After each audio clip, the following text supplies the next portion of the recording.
రేపే తొలి ఏకాదశి. అవును, ఈరోజు రాత్రి మీరు పడుకునే ముందు చేసే ఆ ఒక్క చిన్న పని మీ తలరాతను పూర్తిగా మార్చే శక్తిని కలిగి ఉంది. ఇది ఏదో మిమ్మల్ని ఆకట్టుకోవడానికి చెబుతున్న మాట కాదు. మన పెద్దలు, శాస్త్రాలు ఎంతో నమ్మకంగా చెప్పిన ఒక అద్భుతమైన సత్యం.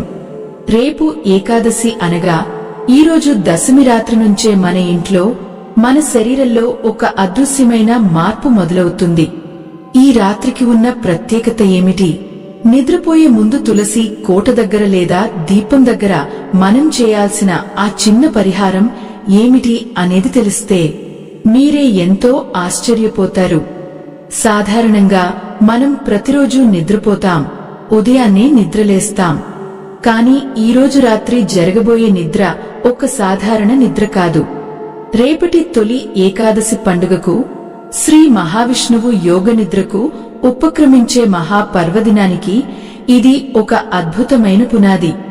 మనలో చాలామంది ఏకాదశి అనగానే రేపు పొద్దున లేచి స్నానం చేసి ఉపవాసం ఉండి పూజ చేయడం గురించే ఆలోచిస్తారు. అది చాలా మంచి పద్ధతే.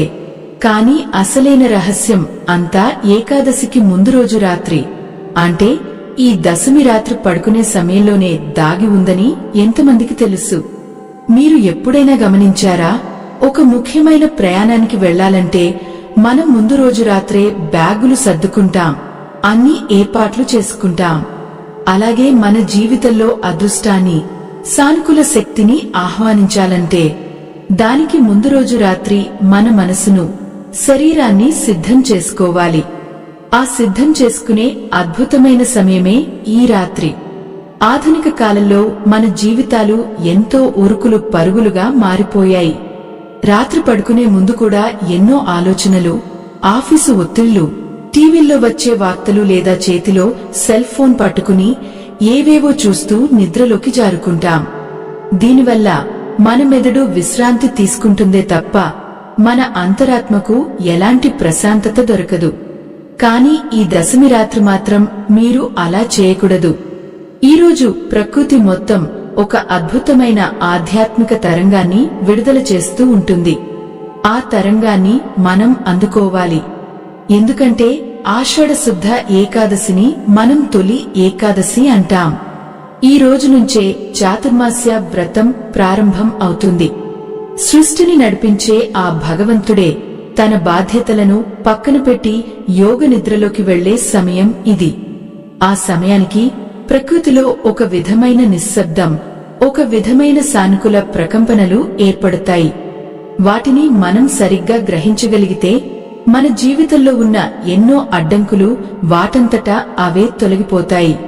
మరి ఆ అద్భుతమైన ప్రకంపనలను మన సొంతం చేసుకోవాలంటే ఈ రాత్రి మనం చేయాల్సిన ఆ ఒక్క పని ఏమిటి? ఆ పనికి ఎందుకు అంత శక్తి ఉంది? ఈ విషయాలను మనం చాలా స్పష్టంగా, ఆచరణాత్మకంగా తెలుసుకుందాం. ముందుగా మనం అర్థం చేసుకోవాల్సిన ఒక ముఖ్యమైన విషయం ఉంది. నిద్ర అనేది కేవలం కళ్ళు మూసుకోవడం కాదు. నిద్రపోయే సమయంలో మన ఉపచేతన మనసు అంటే సబ్ కాన్షియస్ మైండ్ అత్యంత చురుకుగా ఉంటుంది.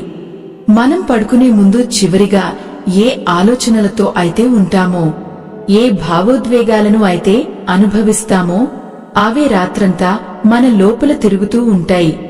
అవి మన ఆరాను, అంటే మన చుట్టూ ఉండే శక్తి క్షేత్రాన్ని ప్రభావితం చేస్తాయి. అందుకే దశమి రోజు రాత్రి పడుకునే ముందు మన ఇంట్లో ఒక చిన్న సానుకూల వాతావరణాన్ని సృష్టించుకోవాలి.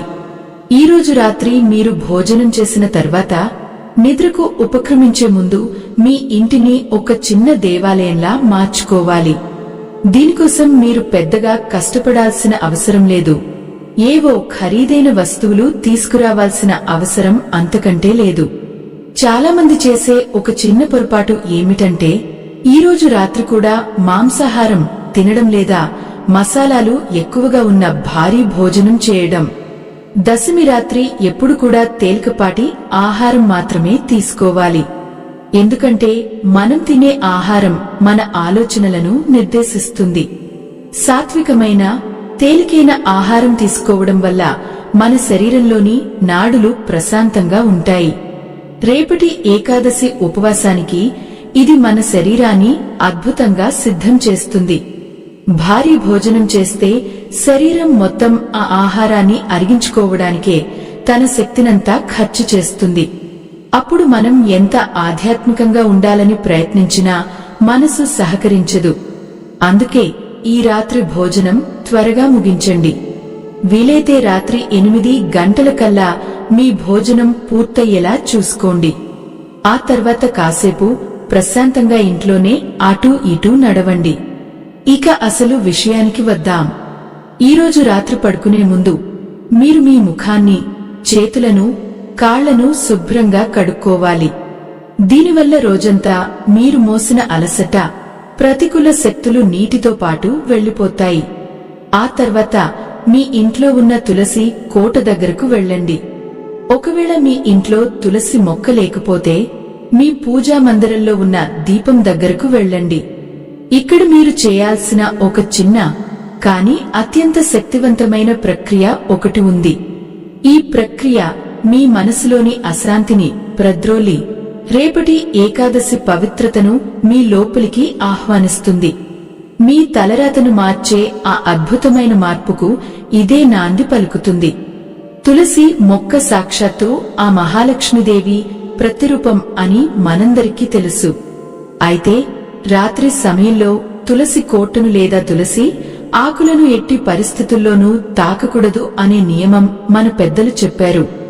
అందుకే మీరు తులసి కోటను ఎక్కడా తాకకుండానే ఆ కోట ముందు భాగంలో కొద్దిగా నీళ్లు చల్లి శుభ్రం చేయండి.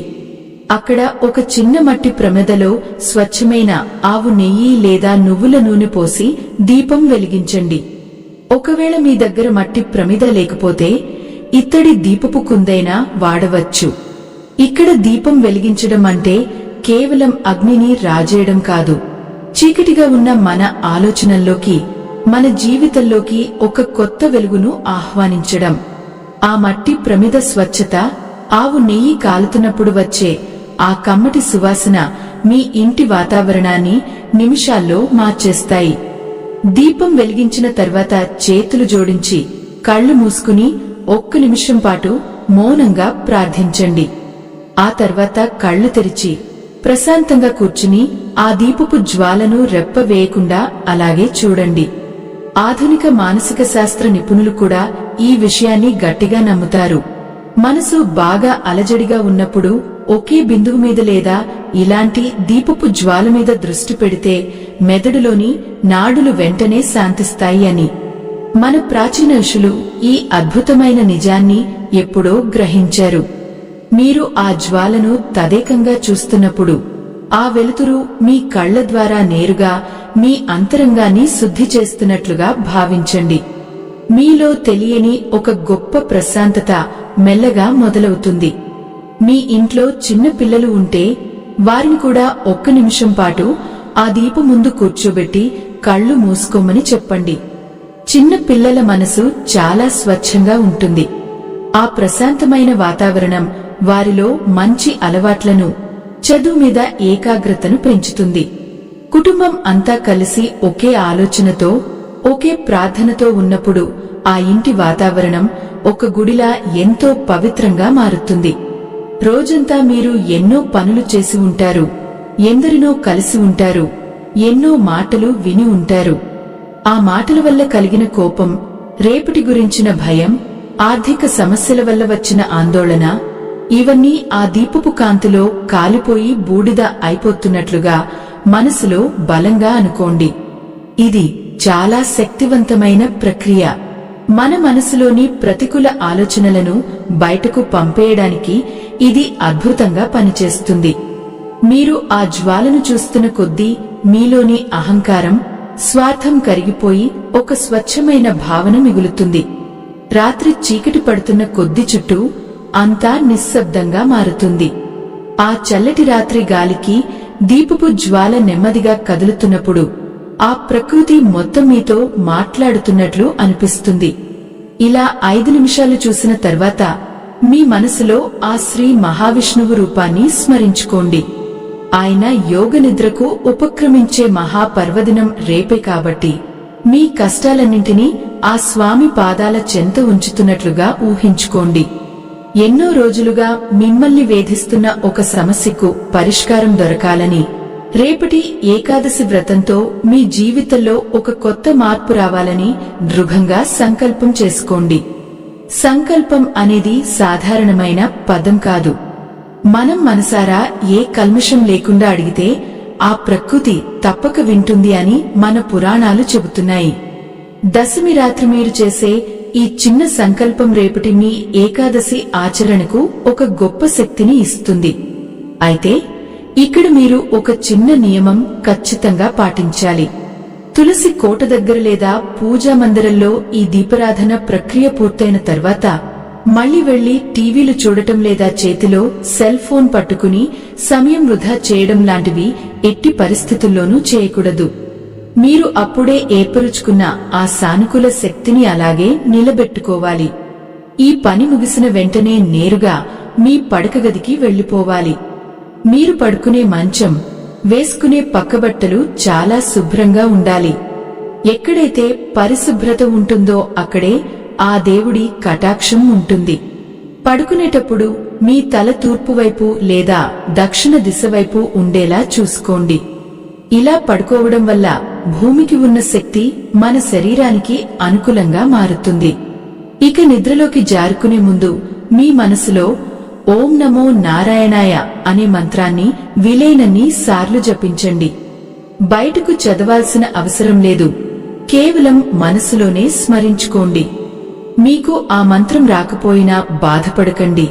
కేవలం ఆ విష్ణుమూర్తి పేరు తలుచుకున్నా సరిపోతుంది. అలా ఆ మంత్రాన్ని స్మరిస్తూనే మీరుగాగా నిద్రలోకి వెళ్లిపోవాలి. ఇలా పడుకోవడం వల్ల ఆ రాత్రి మొత్తం ఆ మంత్రశక్తి మీ ఉపచేతన మనసులో తిరుగుతూనే ఉంటుంది. కాని ఇలా ఎందుకు చేయాలి?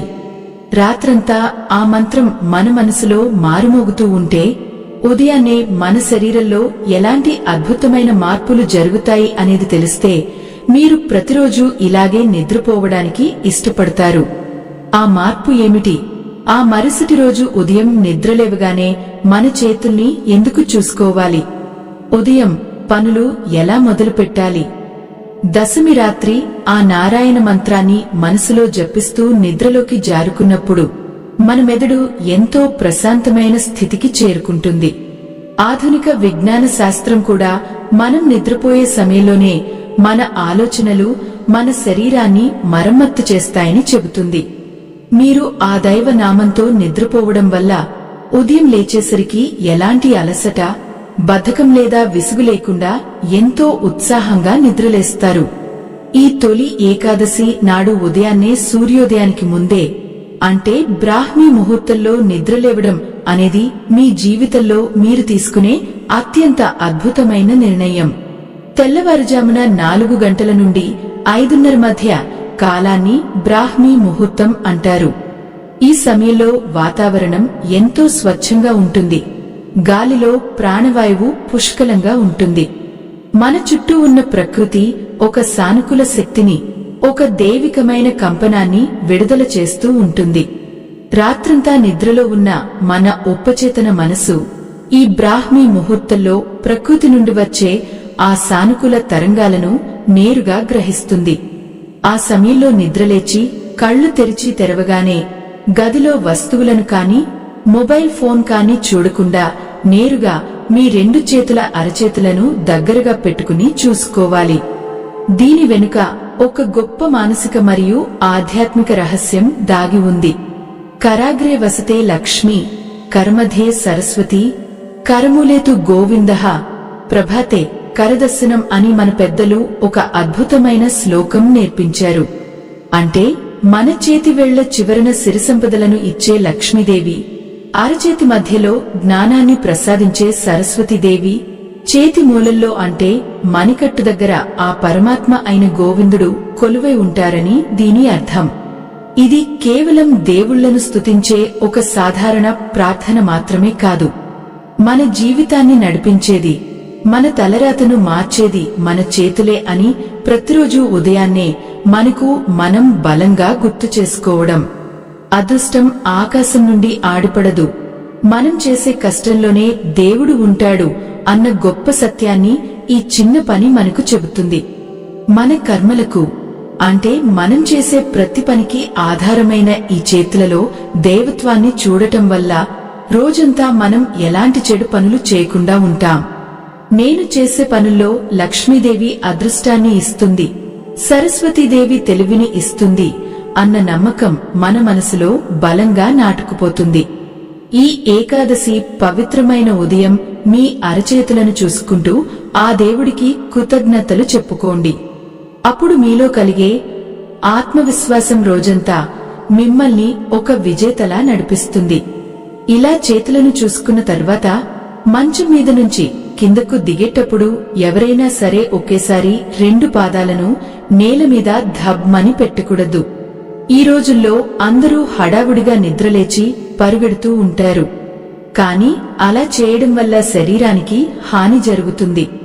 మనం నిద్రపోతున్నప్పుడు మన శరీర ఉష్ణోగ్రత ఒకలా ఉంటుంది, చల్లటి నేల ఉష్ణోగ్రత మరోలా ఉంటుంది.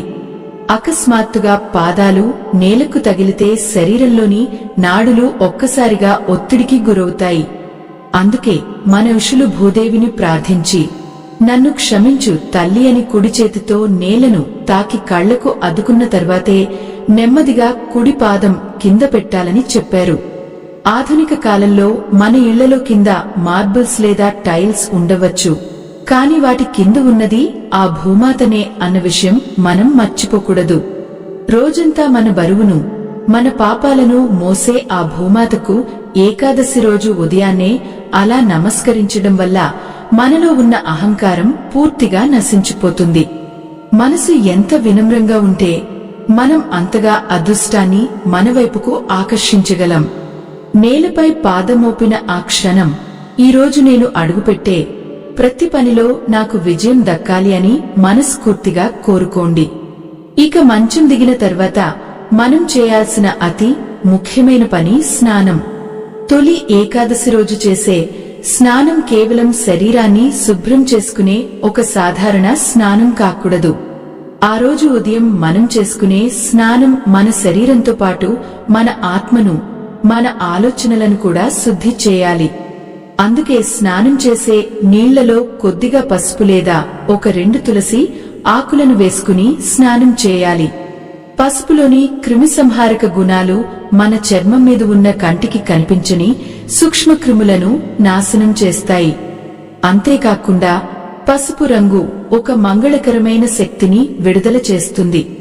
ఇక తులసి ఆకులు నీటిలోని ప్రతికూల శక్తిని లాగేసుకుని నీటికి ప్రాణశక్తిని ఇస్తాయి. ఆధునిక శాస్త్రవేత్తలు కూడా నీటికి జ్ఞాపక శక్తి ఉంటుందని, మనం సానుకూల ఆలోచనలతో నీటిని తాకినప్పుడు దానిలోని అణువుల నిర్మాణం అద్భుతంగా మారుతుందని చెబుతున్నారు. ఇలాంటి స్వచ్ఛమైన నీటితో స్నానం చేసినప్పుడు శరీరానికి ఎక్కడలేని శక్తి వస్తుంది. ఆ నీళ్లు మీ తల మీద నుండి కిందకు పడుతున్నప్పుడు గంగా నదిలో స్నానం చేస్తున్నంత పవిత్రమైన భావనను మనసులోకి తెచ్చుకోవాలి. మీ కష్టాలు, ఆందోళనలు అన్నీ ఆ నీటితో పాటు కొట్టుకుపోతున్నట్లుగా భావించండి. ఈ చిన్న మార్పు మీ మనసును ఎంత తేలికపరుస్తుందో మీరే స్వయంగా చూస్తారు. స్నానం పూర్తయిన తర్వాత ఎప్పుడూ ఉతికిన శుభ్రమైన బట్టలు మాత్రమే వేసుకోవాలి. ఏకాదశి రోజున ముదురు రంగులు, ముఖ్యంగా నలుపు లాంటివి కాకుండా లేత రంగు బట్టలు అంటే తెలుపు లేదా పసుపు రంగు వస్త్రాలు ధరించడం ఎంతో మంచిది. ఈ లేత రంగులు కాంతిని ప్రతిఫలించి మన మనసుకు అంతులేని ప్రశాంతతను ఇస్తాయి. ఆ తర్వాత మీ ఇంట్లోని పూజా మందిరాన్ని శుభ్రం చేసుకుని శ్రీ మహావిష్ణువు పటానికి లేదా విగ్రహానికి గంధం, కుంకుమ బొట్లు పెట్టాలి. ఈరోజు స్వామికి పసుపు రంగు పూలు అంటే బంతి పూలు లేదా చామంతి పూలతో అలంకరిస్తే ఆయన ఎంతో సంతోషిస్తారు. జ్యోతిష్య శాస్త్రం ప్రకారం పసుపు రంగు సాక్షాత్తు ఆ గురు గ్రహానికి సంకేతం. గురుగ్రహం మనకు జ్ఞానాన్ని, అదృష్టాన్ని, ఆర్థిక అభివృద్ధిని ప్రసాదిస్తుంది. పూజా మందిరంలో ఆవు నెయ్యితో కాని, నువ్వుల నూనెతో కాని దీపం వెలిగించండి. ఒక చిన్న అగరుబత్తిని వెలిగించి ఆ సువాసన ఇల్లంతా వ్యాపించేలా చేయండి. ఈ సుగంధం ఇంటిలో పేరుకుపోయిన స్తబ్దతను ప్రద్రోలి ఒక సానుకూల ప్రకంపనను సృష్టిస్తుంది. ఆ తర్వాత ఎంతో భక్తి శ్రద్ధలతో విష్ణు సహస్రనామం కాని లేదా మీకు వచ్చిన ఏదైనా విష్ణు స్తోత్రాన్ని కాని చదువుకోండి. ఒకవేళ మీకు సంస్కృత శ్లోకాలు చదవడం రాకపోతే ఎలాంటి దిగులు పడకండి. భగవంతుడికి భాషతో పనిలేదు, భావం ముఖ్యం. కనీసం ఆ దేవుడి నామాన్ని మనసులో తలుచుకుంటూ ఒక 10 నిమిషాలు మౌనంగా పూజ గదిలో కూర్చోండి. ఈ నిశ్శబ్దంలోనే దేవునితో మన అనుసంధానం బలంగా ఏర్పడుతుంది. మీ హృదయంలో ఉన్న ప్రతి కోరికను, ప్రతి బాధను ఆ స్వామికి నివేదించుకోండి. ఇలా ఉదయం పూజ ఎంతో ప్రశాంతంగా ముగిసిన తర్వాత అందరికీ ఒక పెద్ద సందేహం వస్తుంది. ఈ ఏకాదశి రోజు ఉపవాసం ఎలా చేయాలి? ఉపవాసం అంటే ఉదయం నుండి రాత్రి వరకు కడుపు మార్చుకుని పస్తులు ఉండటమా? అసలు ఏకాదశి నాడు మన పురాణాలు చెప్పిన నిజమైన ఉపవాస దీక్ష ఎలా ఉండాలి? అందరూ ఉపవాసం చేయవచ్చా లేదా? ఎవరెవరు ఎలాంటి ఆహారం తీసుకోవాలి? వయసు పైబడిన వారు, మధుమేహం లాంటి అనారోగ్యంతో ఉన్నవారు ఉపవాసం పేరుతో తమ ఆరోగ్యాన్ని పాడు చేసుకోకుండా ఏ చిన్న నియమాలు పాటిస్తే పూర్తి ఏకాదశి ఫలితం దక్కుతుంది. ఉపవాసం అనగానే మనలో చాలా మందికి వెంటనే గుర్తొచ్చేది ఆకలితో అలమటించడం. పొద్దున నిద్రలేచినప్పటి నుంచి రాత్రి పడుకునేదాకా మంచి నీళ్లు కూడా తాగకుండా శరీరాన్ని కష్టపెడితేనే దేవుడు కరుణిస్తాడు అని ఒక అపోహ మన సమాజంలో బలంగా నాటుకుపోయింది. మన ఇళ్లలో కూడా చాలాసార్లు చూస్తూ ఉంటాం. పెద్దవాళ్లు వ్రతం పేరుతో ఏమీ తినకుండా మొండిగా ఉండి సాయంత్రానికి కళ్ళు తిరిగి పడిపోవడం మనం గమనిస్తూనే ఉంటాం. కాని మన పురాణాలు గాని ఆయుర్వేద శాస్త్రం గాని అలా శరీరాన్ని హింసించమని ఎక్కడా చెప్పలేదు. ఉపవాసం అనే పవిత్రమైన పదంలోనే దాని నిజమైన అర్థం దాగి ఉంది. ఉప అంటే దగ్గరగా, వాసం అంటే నివసించడం. అంటే భగవంతుడికి దగ్గరగా మనసును లగ్నం చేసి గడపడమే నిజమైన ఉపవాసం. కడుపు మార్చుకుని నీరసంతో మంచం మీద పడుకుని ఎప్పుడెప్పుడు తెల్లవారుతుందా, ఎప్పుడెప్పుడు మనకు ఇష్టమైన భోజనం చేద్దామా అని గడియారం వంక చూస్తూ ఆలోచించేది ఉపవాసం ఎలా అవుతుంది? అది కేవలం లంఘనం మాత్రమే అవుతుంది. ఈ ఆధునిక యుగంలో వైద్య శాస్త్రం కూడా ఇంటర్మిటెంట్ ఫాస్టింగ్ అనే పేరుతో ఖచ్చితంగా ఇదే విషయాన్ని చెబుతోంది. నెలకు కనీసం 1-2 రోజులు మన జీర్ణ వ్యవస్థకు విశ్రాంతి ఇస్తే శరీరంలోని మలినాలు, రోగాలకు కారణమయ్యే చెడిపోయిన కణాలు వాటంతటా అవే తొలగిపోతాయి అని శాస్త్రవేత్తలు ఎన్నో పరిశోధనల ద్వారా నిరూపించారు. మన ప్రాచీన ఋషులు ఈ తొలి ఏకాదశి వ్రతం ద్వారా మన భౌతిక ఆరోగ్యానికి, అంతర్గత ఆధ్యాత్మికతకు ఒక అద్భుతమైన ముడివేశారు. అటు దేవుని అపరమైన ఆశీస్సులు, ఇటు ఆరోగ్యపరమైన అమూల్యమైన ప్రయోజనాలు రెండు భక్తులకు దక్కాలనేదే వారి ప్రధాన ఉద్దేశ్యం. అయితే ఈ ఏకాదశి ఉపవాస నియమాలు అందరికీ ఒకేలా ఉండవు అనేది మనం గమనించాలి. వయసులో ఉన్నవారు, సంపూర్ణ ఆరోగ్యంతో ఉన్నవారు మాత్రమే రోజంతా ఏమీ తినకుండా కఠినంగా ఉపవాసం చేయవచ్చు. కాని వయసు పైబడిన వృద్ధులు, పసిపిల్లలు, గర్భిణీ స్త్రీలు, అలాగే మధుమేహం లేదా రక్తపోటు లాంటి దీర్ఘకాలిక అనారోగ్య సమస్యలు ఉన్నవారు కఠిన ఉపవాసం చేయకూడదు అని శాస్త్రం చెబుతోంది. దేవుడు ఎప్పుడూ తన భక్తులు తన కోసం కష్టపడాలని కోరుకోడు.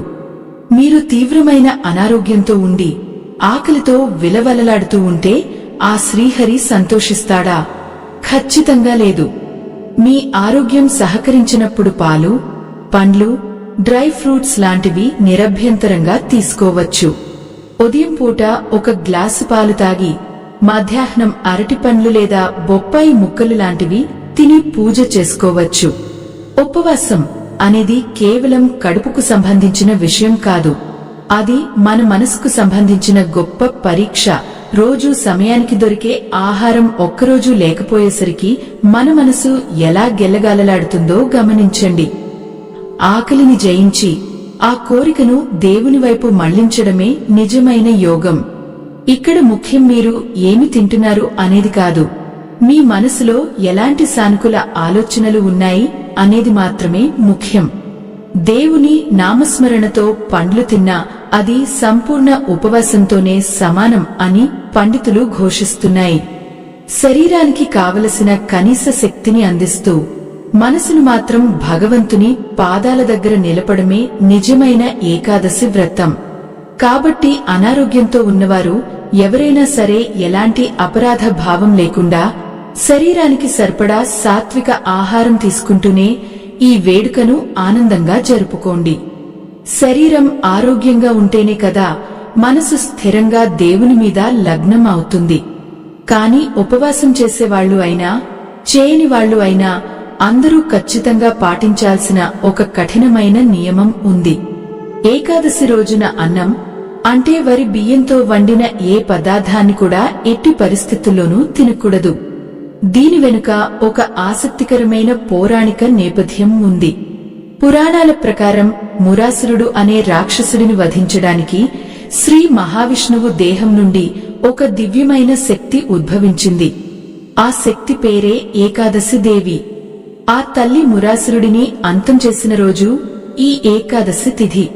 అయితే ఆ మురాసురుడి అంశతో ఉన్న ఇంకో రాక్షసుడికి ఏకాదశి రోజున అన్నంలో దాక్కోవడానికి బ్రహ్మదేవుడు వరం ఇచ్చాడని మన పెద్దలు చెబుతారు. అందుకే ఆ రోజు అన్నం తింటే పాపాన్ని తిన్నట్లే అని ఒక బలమైన నమ్మకం ఉంది. ఇది నమ్మకం అయినప్పటికీ దీని వెనుక ఉన్న శాస్త్రీయ కారణం తెలిస్తే మీరు ఆశ్చర్యపోతారు. బియ్యంలో పిండి పదార్థాలు చాలా ఎక్కువగా ఉంటాయి. అలాగే నీటిని పట్టి ఉంచే గుణం దానికి ఎంతో ఎక్కువ. మనం అన్నం తిన్నప్పుడు మన శరీరంలో వెంటనే బద్ధకం పెరిగిపోతుంది. కళ్ళు మూతలు పడి నిద్రమత్తు ఆవహిస్తుంది.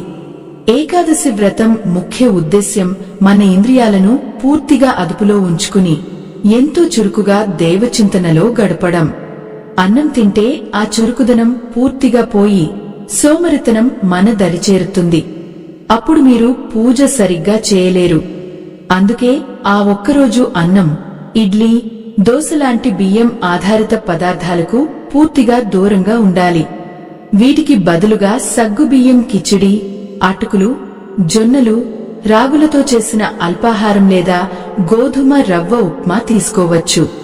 మీరు ఎప్పుడైతే ఇలాంటి తేలికపాటి ఆహారం తీసుకుంటారో అప్పుడు శరీరం రోజంతా ఎంతో తేలికగా ఉంటుంది. ఏకాగ్రత అద్భుతంగా పెరుగుతుంది. ఇక ఏకాదశి రోజు మనం చేసే పనుల గురించి, మన మాటల గురించి కూడా ఎంతో శ్రద్ధ వహించాలి. ఉదయం పూజ అయిపోయిన తర్వాత రోజంతా ఎలాగోలా సమయం గడిపేద్దాం అని టీవీల ముందు కూర్చోవడం, పనికిరాని కబుర్లు చెప్పుకోవడం చేయకూడదు. ఉపవాసం మన శరీరాన్ని శుద్ధి చేస్తే మౌనం మన మనసును శుద్ధి చేస్తుంది. అందుకే వీలైనంత వరకు అనవసరమైన మాటలు కట్టిపెట్టి మౌనంగా ఉండటానికి ప్రయత్నించండి. మౌనం వల్ల మనలో ఉన్న ప్రాణశక్తి బయటకు వృధా కాకుండా కాపాడబడుతుంది. కోపం, అహంకారం, ఇతరులను విమర్శించడం, లేనిపోని గొడవలు లాంటి ప్రతికూల లక్షణాలకు ఈరోజు దూరంగా ఉండాలి. ఎవరైనా మిమ్మల్ని కావాలని రెచ్చగొట్టినా వాదనకు దిగకుండా చిరునవ్వుతో పక్కకు తప్పుకోండి. మీ నోటి నుండి వచ్చే ప్రతి మాట, ప్రతి అక్షరం ఆ శ్రీ మహావిష్ణువు స్వయంగా వింటున్నాడు అన్న స్పృహ మీకు ఎల్లప్పుడూ ఉండాలి. మీ పనులన్నీ ముగించుకుని ప్రశాంతంగా భగవద్గీత చదవడమో, ప్రవచనాలు వినడమో చేయండి. ఏకాదశి నాడు చేసే ఏ చిన్న దైవ కార్యమైనా 1000 రెట్లు ఎక్కువ ఫలితాన్ని ఇస్తుందని ధర్మసింధు లాంటి ప్రాచీన గ్రంథాలు చెబుతున్నాయి. ఈ ఆధునిక యుగంలో దానం అనగానే అందరూ డబ్బు గురించే ఆలోచిస్తారు. కాని ఆకలితో ఉన్న జీవికి పట్టెడన్నం పెట్టడం కంటే గొప్ప దానం మరొకటి లేదు. మీకు తోచినంతలో ఒక పేదవాడికి భోజనం పెట్టినా లేదా ఒక గోమాతకు అరటిపండ్లు తినిపించినా ఆ పుణ్యం నేరుగా భగవంతుడికే చేరుతుంది. నిస్వార్థంగా చేసే దానం అనేది మన పూర్వకర్మలను పటాపంచలు చేసే ఒక గొప్ప సాధనం. ఇవన్నీ బాగానే ఉన్నా మనలో చాలా మంది మధ్యాహ్నం కాగానే చేసే ఒక పెద్ద తప్పు గురించి ఇప్పుడు మాట్లాడుకోవాలి. ఉపవాసం వల్ల నీరసం వచ్చిందనో లేదా రోజువారీ అలవాటు వలనో భోజనం లేదా పండ్లు తిన్న తర్వాత ఒక చిన్న కునుకు తీద్దాం అని పడకగదిలోకి వెళ్లిపోతారు. కాని ఏకాదశి రోజున పగటి నిద్ర ఎట్టి పరిస్థితుల్లోనూ చేయకూడదు అని మన శాస్త్రాలు గట్టిగా హెచ్చరిస్తున్నాయి. పగలు నిద్రపోవడం వల్ల వ్రత భంగం జరిగి మీరు ఉదయం నుండి పడిన కష్టం అంతా బూడిదలో పోసిన పన్నీరు అవుతుంది. పగటిపూట నిద్ర మన శరీరంలోని జీవక్రియలను బాగా మందగింపజేస్తుంది. మనలో తమోగుణాన్ని పెంచుతుంది. తమోగుణం అంటే అజ్ఞానం, బద్ధకం మరియు అంధకారం. మనం కష్టపడి సంపాదించుకున్న ఆ సానుకూల దైవిక శక్తి అంతా ఈ పగటి నిద్ర వల్ల ఒక్కసారిగా గాలిలో ఆవిరైపోతుంది. ఒకవేళ వృద్ధాప్యం వల్ల మరీ భరించలేనంత నీరసంగా అనిపిస్తే కుర్చీలో ప్రశాంతంగా వెనక్కి వాలి కళ్లు మూసుకుని ఆ నారాయణ నామాన్ని స్మరించుకోండి తప్ప మంచం మీద పడుకునిగాగా నిద్రలోకి వెళ్ళకూడదు. మనలో ఉన్న భక్తి మన బద్ధకాన్ని జయించాలి. మరి పగలు నిద్రపోకూడదు సరే. అసలు ఏకాదశి రాత్రికి ఉన్న అంతటి ప్రాముఖ్యత ఏమిటి?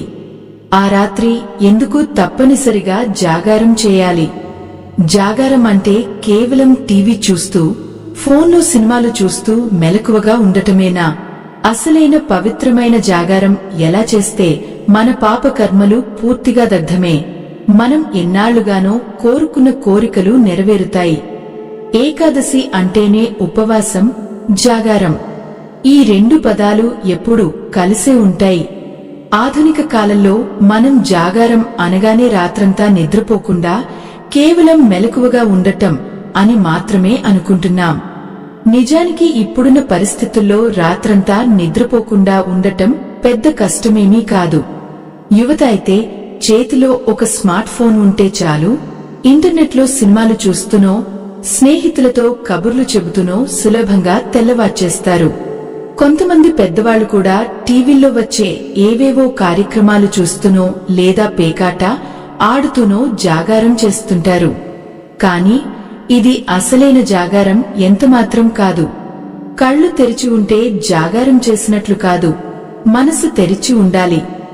భౌతికంగా మన దేహాన్ని మెలకువగా ఉంచడం కాదు, మన లోపల ఉన్న అజ్ఞానపు నిద్రను వదిలించుకుని ఆత్మను మేల్కొల్పడమే నిజమైన జాగారం.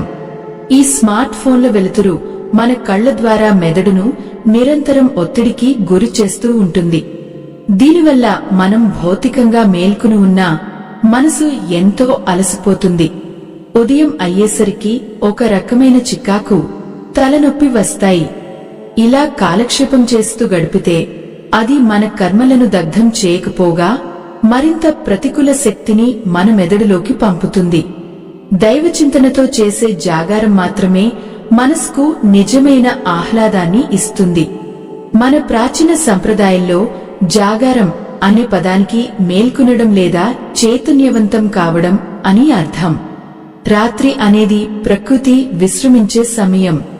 సూర్యాస్తమయం తర్వాత చుట్టూ అంతా గాఢమైన నిశ్శబ్దం అలుముకుంటుంది. పగటిపూట ఎన్నో పనులతో, ఎన్నో శబ్దాలతో అలసిపోయిన మన మెదడు రాత్రి సమయంలో ఎంతో ప్రశాంతమైన స్థితికి చేరుకుంటుంది.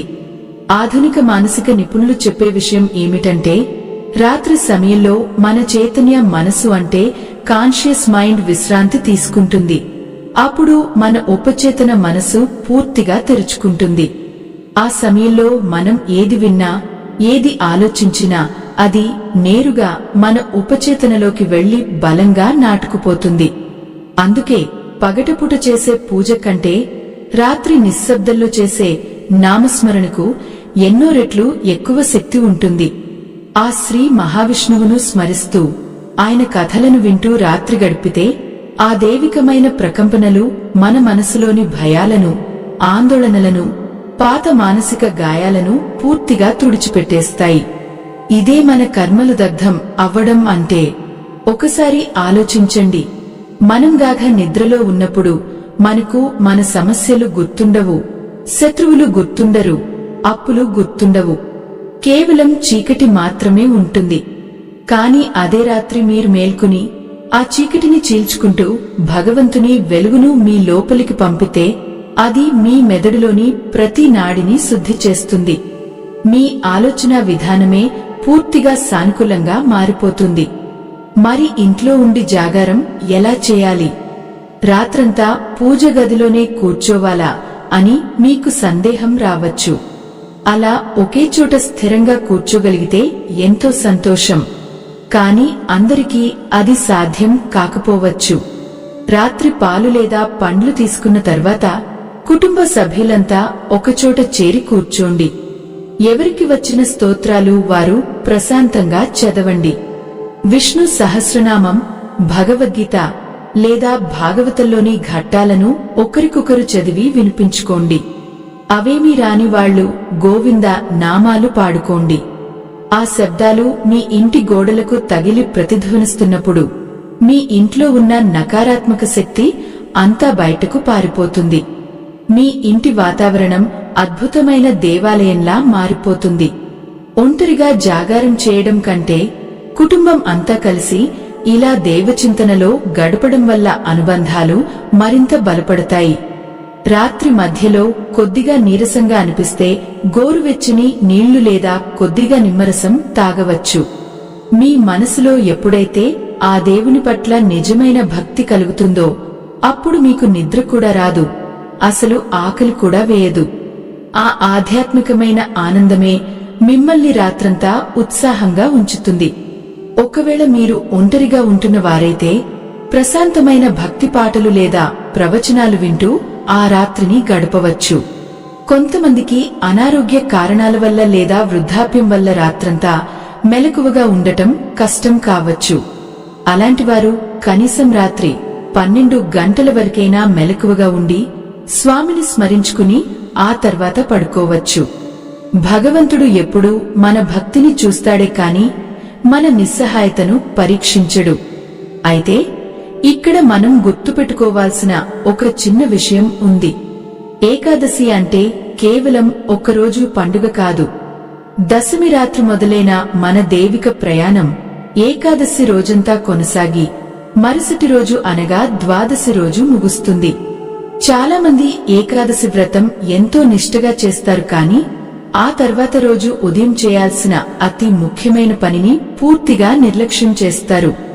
ఏకాదశి ఉపవాసానికి ఎంత ప్రాముఖ్యత ఉందో ద్వాదశి నాడు మనం ఉపవాసం విరమించే విధానానికి కూడా అంతే ప్రాముఖ్యత ఉంది.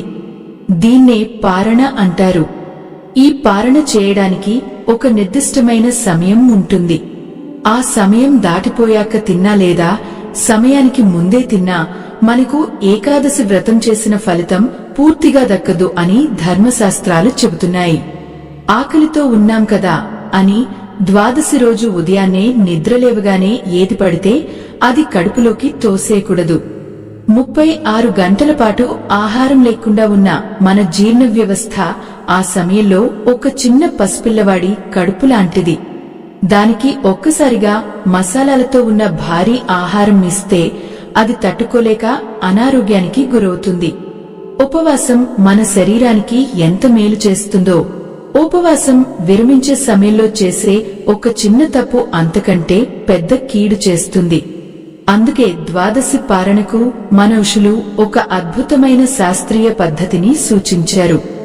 మన కడుపులో ఉన్న వేడిని చల్లార్చి శరీరానికి తక్షణ శక్తిని ఇవ్వడానికి ఒక ప్రత్యేకమైన పండును లేదా ఆకును వాడాలి అని చెప్పారు. ఆ పదార్థం వాడిన తర్వాతే మనం సాధారణ భోజనం చేయాలి. మరి ద్వాదశి రోజు ఆ ఉపవాసం ఎలా విరమించాలి? ఉదయం ఏ సమయం లోపల భోజనం చేయాలి? మనం ఖచ్చితంగా తినాల్సిన ఆ ప్రత్యేకమైన పదార్థం ఏమిటి? దానిలో దాగి ఉన్న ఆయుర్వేద రహస్యం ఏమిటో తెలుసుకుంటే ఈ తొలి ఏకాదశి పర్వదినం మీ జీవితంలో తీసుకురాబోయే గొప్ప మార్పుకు మీరే సాక్ష్యంగా నిలుస్తారు. ఏకాదశి వ్రతంలో సగభాగం ఉపవాసం అయితే మిగతా సగభాగం ఆ ఉపవాసాన్ని విరమించే విధానం అనగా పారణ. 36 గంటల పాటు నిష్ఠగా దైవ నామస్మరణతో ఉన్న మన శరీరం ఒక పవిత్రమైన దేవాలయంలా మారిపోతుంది. అలాంటి శరీరంలోకి ద్వాదశి రోజు ఉదయం వెళ్లే మొదటి ఆహారం అమృతం లాంటిదే ఉండాలి. రాత్రంతా జాగారం చేసి కష్టపడ్డాం కదా, ఉదయం లేవగానే కడుపు నిండా ఇష్టమైనవి తినేద్దాం అనుకుంటే అంతకంటే పొరపాటు మరొకటి లేదు. మీరు ఏకాదశి రోజు ఉదయం ఎలాగైతే ప్రశాంతంగా నిద్రలేచి స్నానం చేసి దేవుని పూజించారో, ఈ ద్వాదశి రోజు కూడా అలాగే సూర్యోదయానికి ముందే నిద్రలేవాలి. మళ్లీ స్నానాధికాలు ముగించుకుని దీపారాధన చేసి ఈ వ్రతాన్ని నిర్విఘ్నంగా పూర్తి చేసే శక్తిని ఇచ్చినందుకు ఆ శ్రీహరికి మనసారా కృతజ్ఞతలు చెప్పుకోవాలి. ఆ తర్వాతే మనం ఆహారం తీసుకోవాలి. కాని ఇక్కడే మనం ఒక అతి ముఖ్యమైన సమయాన్ని గమనించాలి. ఏకాదశి తిథి ముగిసి ద్వాదశి తిథి మొదలైన మొదటి కాలాన్ని హరివాసరం అంటారు. అంటే ద్వాదశి తిథి మొత్తం కాలాన్ని 4 భాగాలు చేస్తే అందులో మొదటి భాగాన్ని హరివాసరం అంటారు. ఈ సమయంలో ఎట్టి పరిస్థితుల్లోనూ ఉపవాసం విరమించకూడదు. ఈ సమయం కేవలం ఆ శ్రీ మహావిష్ణువు ధ్యానానికి మాత్రమే కేటాయించబడింది. మీరు మీ ఇంట్లో ఉండే క్యాలెండర్ లేదా పంచాంగం చూస్తే అందులో ద్వాదశి పారణ సమయం అని ఖచ్చితంగా రాసి ఉంటుంది. ఆ సమయం లోపలే మీరు భోజనం చేయాలి. సమయం దాటిపోయిన తర్వాత భోజనం చేస్తే అది వ్రత భంగం కిందకే వస్తుంది. మన పెద్దలు సమయపాలనకు ఎంతో ప్రాముఖ్యత ఇచ్చారు. కాలమే భగవంతుడు. ఆ కాలాన్ని గౌరవిస్తూ చెప్పిన సమయానికి ఖచ్చితంగా మన పారణ పూర్తి కావాలి. మరి పారణ సమయంలో మొదటిగా ఏమి తినాలి? నేరుగా కాఫీలు, టీలు తాగొచ్చా? లేదా ఇడ్లీ, దోశ లాంటివి తినొచ్చా? ఇక్కడే మన ఆయుర్వేద శాస్త్రం ఒక అద్భుతమైన రహస్యాన్ని బయటపెట్టింది. మీరు ఉపవాసం విరమించే సమయంలో మీ నాలుకకు తగలాల్సిన మొదటి పదార్థం ఉసిరికాయ లేదా తులసి తీర్థం. ఎందుకు ఉసిరికాయనే వాడాలి? దీని వెనుక ఉన్న శాస్త్రీయ కారణం తెలిస్తే మీరే ఆశ్చర్యపోతారు. మీరు 1.5 రోజుల పాటు ఆహారం తీసుకోకుండా ఉన్నప్పుడు కడుపులో ఆహారాన్ని అరిగించే ఆమ్లాలు అనగా కడుపులోని వేడి రసాయనాలు బాగా పేరుకుపోయి ఉంటాయి. ఆ సమయంలో మీరు హఠాత్తుగా ఏ కాఫీనో, టీనో, మసాలా ఆహారమో తీసుకుంటే ఆ కడుపులోని పేగులు ఒక్కసారిగా తీవ్రమైన ఒత్తిడికి గురవుతాయి. కడుపులో విపరీతమైన మంట వచ్చే అవకాశం ఉంది. ఉసిరికాయ అనేది ప్రకృతి ప్రసాదించిన అద్భుతమైన చలువ చేసే పదార్థం. అందులో ఉండే పోషకాలు ఆమ్లాల తీవ్రతను అదుపుచేసి జీర్ణ వ్యవస్థను అత్యంత ప్రశాంతంగా మారుస్తాయి. మీ ఇంట్లో ఒకవేళ ఉసిరికాయ అందుబాటులో లేకపోతే 2 తులసి ఆకులను నమిలి కొద్దిగా నీళ్లు తాగినా సరిపోతుంది. తులసి ఆకులకు కూడా పొట్టలోని మలినాలను, వేడిని వెంటనే శుభ్రం చేసే అద్భుతమైన శక్తి ఉంది. చూశారా, మన పురాణాలు దేవుని పేరుతో చెప్పిన ప్రతి నియమం వెనుక మన ఆరోగ్యాన్ని కాపాడే ఎంత గొప్ప శాస్త్రం దాగి ఉందో. ఆ ఉసిరి ముక్క లేదా తులసి ఆకు మింగిన తర్వాత కనీసం ఒక 10 నిమిషాలు ఆగి ఆ తర్వాతే మీరు మామూలు భోజనం చేయాలి. ఈ భోజనం కూడా ఎలా ఉండాలి? ఎంతో సాత్వికంగా, సులభంగా అరిగిపోయేలా ఉండాలి. పూర్వకాలంలో ఋషులు ఈ పారణ సమయాన్ని ఒక గొప్ప ఉత్సవంలా భావించేవారు. నిరాహారంగా ఉన్నప్పుడు ఆ పరమాత్మ మన ఆకలిని ఎలా తన వైపుకు తిప్పుకున్నాడో ఆశ్చర్యపడుతూ భోజనం చేసే ముందు ఆ అన్నపూర్ణాదేవికి నమస్కరించేవారు. మన తాత ముత్తాతలు కూడా ద్వాదశి రోజు ఉదయం ఉప్పు, కారం, చింతపండు లాంటివి అస్సలు వాడేవారు కాదు. కేవలం బియ్యం, పెసరపప్పుతో వండిన పులగం లేదా కట్టె పొంగలి మాత్రమే తినేవారు. పెసరపప్పు శరీరానికి ఎంతో చలవ చేస్తుంది. చాలా త్వరగా అరిగిపోయి తక్షణ శక్తిని ఇస్తుంది. అందులో కొద్దిగా ఆవు నెయ్యి వేసుకుని తింటే ఆ రుచికి, ఆ ప్రాణశక్తికి ఏదీ సాటిరాదు. ఇక్కడ మీరు జయించాల్సిన ఒక చిన్న మానసిక పరీక్ష ఉంది. ఆకలితో ఉన్న మనిషి ముందు వేడివేడి భోజనం పెడితే ఎవరైనా సరే ఏమీ ఆలోచించకుండా గబగబా తినేయాలి అనుకుంటారు. అది మన సహజమైన ప్రవృత్తి. కానీ ఏకాదశి వ్రతం మీలో ఆధ్యాత్మిక చైతన్యాన్ని రగిలించింది అంటే ఆకలిని కూడా మీరు ఎంతో సంయమనంతో ఎదుర్కోవాలి. భోజనం కంచెం ముందు కూర్చోగానే దేవుడికి నమస్కరించి ఎంతో నెమ్మదిగా ప్రతి ముద్దను బాగా నమిలి మింగాలి. ఆకలి తీరిపోయింది అనిపించిన వెంటనే ఆపేయాలి. ఇలా తినడం వల్ల మీ మనసు మీ పూర్తి అదుపులో ఉన్నట్లు అర్థం. ఆ మనోనిగ్రహమే మిమ్మల్ని జీవితంలో ఉన్నత స్థాయికి తీసుకువెడుతుంది. కర్మలు దగ్ధం అవడం అంటే బయట ఎక్కడో కాదు, మన లోపల ఉన్న ఇలాంటి అదుపులేని కోరికలను దహించివేయడమే. ఆధునిక కాలంలో మనం తినేటప్పుడు కూడా ఒక చేతిలో ఫోన్, మరో పక్క టీవీ పెట్టుకుని యంత్రాల్లా మింగేస్తున్నాం. దీనివల్ల మనం ఎంత మంచి ఆహారం తిన్నా అది శరీరానికి సరైన శక్తిని ఇవ్వలేకపోతోంది. కాని ఈ ద్వాదశి నాడు మీరు ప్రతి ముద్దను ఆ దైవ ప్రసాదంగా భావించి కళ్లు మూసుకుని ఆ రుచిని ఆస్వాదిస్తూ తినండి. మనసు ప్రశాంతంగా ఉన్నప్పుడు మన కడుపులో ఊరే రసాయనాలు ఆ ఆహారాన్ని పూర్తిగా జీర్ణం చేసి అందులో ఉన్న శక్తిని రక్తం ద్వారా శరీరంలోని ప్రతి కణానికి పంపుతాయి. ఒకసారి ఈ పద్ధతికి అలవాటు పడితే మీకు ప్రతిరోజూ ఇలాగే తినాలి అనిపిస్తుంది. మీ మానసిక ఒత్తిడి అంతా మాయమైపోతుంది. ఇలాంటి చిన్న మార్పులే మన తలరాతను సానుకూలంగా మారుస్తాయి అనడంలో ఎలాంటి సందేహం లేదు. ఈ విధంగా ద్వాదశి పారణ పూర్తి చేసిన తర్వాత మీ శరీరంలో ఎక్కడలేని ఉత్సాహం, ఒక తెలియని స్వచ్ఛత ఆవహించి ఉంటాయి. మీరు రాత్రంతా చేసిన నామస్మరణ వల్ల పుట్టిన సానుకూల శక్తి ఈ సాత్విక ఆహారం వల్ల మీ శరీరంలో స్థిరపడిపోతుంది. కాని ఇక్కడితో ఈ ఏకాదశి వ్రతం పూర్తిగా ముగిసిపోయిందా అంటే లేదు. మీరు ఎంతో కష్టపడి చేసిన ఈ ఉపవాస దీక్షకు సంపూర్ణమైన ఫలితం దక్కాలి అంటే ద్వాదశి రోజు ఉదయం భోజనం చేసిన తర్వాత మీరు ఒక ప్రకృతి దైవానికి చిన్న కృతజ్ఞత తెలుపుకోవాలి. ఆ చిన్న పని చేయకపోతే ఈ ఆధ్యాత్మిక ప్రయాణం అసంపూర్ణంగానే మిగిలిపోతుందని ప్రాచీన గ్రంథాలు చెబుతున్నాయి. ఎంతో శ్రద్ధగా చేసిన ఈ ఆచరణను ఆఖరి నిమిషంలో ఎందుకు వదిలేయాలి? ఆ ప్రకృతి దైవం ఎవరు? వాళ్ళకి మనం ఎలా కృతజ్ఞత చెప్పాలి? అలాగే ఈ తొలి ఏకాదశి నుంచి మొదలయ్యే చాతుర్మాస్య వ్రతం అంటే ఏమిటి? సామాన్యులు ఈ 4 నెలల పాటు పాటించాల్సిన ఆ ఒక్క ముఖ్యమైన నియమం ఏమిటి? ద్వాదశి పారణ పూర్తి చేసిన తర్వాత మనం వెంటనే చేయాల్సిన పని గోమాత దర్శనం. హిందూ సంప్రదాయంలో గోవును ఒక జంతువుగా కాకుండా ఒక కదిలే దేవాలయంగా పూజిస్తాం. ఆకలితో ఉండి అన్నం తిన్న తర్వాత మన కడుపు ఎంత చల్లగా ఉంటుందో అలాగే ముక్కోటి దేవతలకు ప్రతిరూపమైన ఆ గోమాతకు కూడా ఏకాదశి వ్రతం ముగిసిన తర్వాత కొద్దిగా పచ్చగడ్డి లేదా అరటిపండ్లు తినిపించాలి. మీరు పెట్టిన ఆ చిన్న ఆహారం ఆ గోమాత కడుపు నింపినప్పుడు ఆ తల్లి కళ్లలో కనిపించే ప్రశాంతత నేరుగా ఆ భగవంతుడి ఆశీర్వాదంగా మారి మీ ఇంటికి చేరుతుంది.